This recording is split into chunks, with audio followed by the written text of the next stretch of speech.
Mioma uterino, tratamentos eficazes sem cirurgia. Se você descobriu mioma, talvez a primeira coisa que você pensou foi: vou ter que operar. Mas e se eu te dissesse que existem tratamentos eficazes sem a necessidade de cirurgia? Hoje você vai conhecer todas as opções.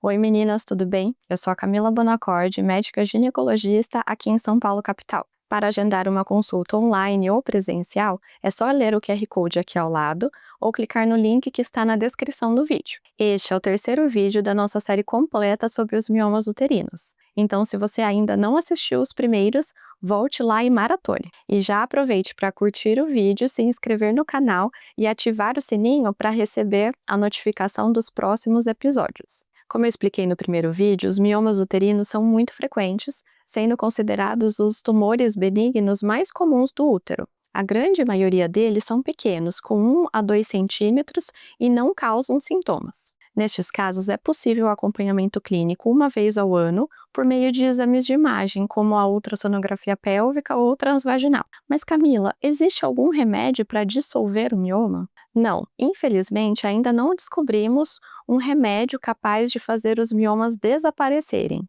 Mas o importante é mantermos o acompanhamento, pois, por conta do estímulo hormonal, é esperado que os miomas cresçam um pouquinho de ano para ano. Dessa forma, com o crescimento, eles podem passar a causar sintomas e necessitar de tratamento. O tratamento clínico é possível a depender do sintoma apresentado por cada paciente. Mulheres que sofrem com o aumento do fluxo menstrual e cólicas podem ser tratadas com alguns medicamentos que eu detalharei melhor agora para vocês. A primeira linha de tratamento dos miomas é feita com os anticoncepcionais hormonais, tanto aqueles de progesterona isolada, como aqueles combinados, contendo estrogênio e progesterona. Este tratamento hormonal tende a reduzir bastante o fluxo da menstruação e as cólicas, controlando bem esses sintomas. Obviamente, eu sempre oriento as minhas pacientes que nesses primeiros meses de uso do remédio é comum apresentar sangramentos irregulares e escapes, mas eles tendem a cessar com o passar do tempo.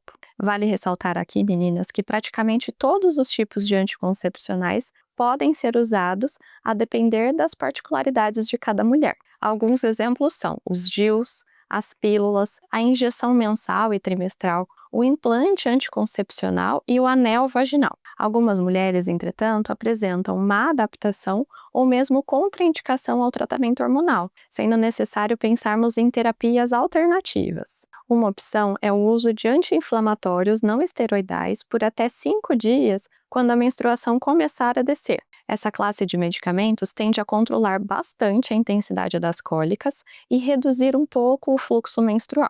Devemos tomar cuidado apenas, meninas, com o uso prolongado dos anti-inflamatórios, pelo efeito negativo que eles causam no estômago e nos rins a longo prazo. Eu gosto sempre de orientar as minhas pacientes a usar os anti-inflamatórios após a refeição e nunca ultrapassando os 5 dias por menstruação.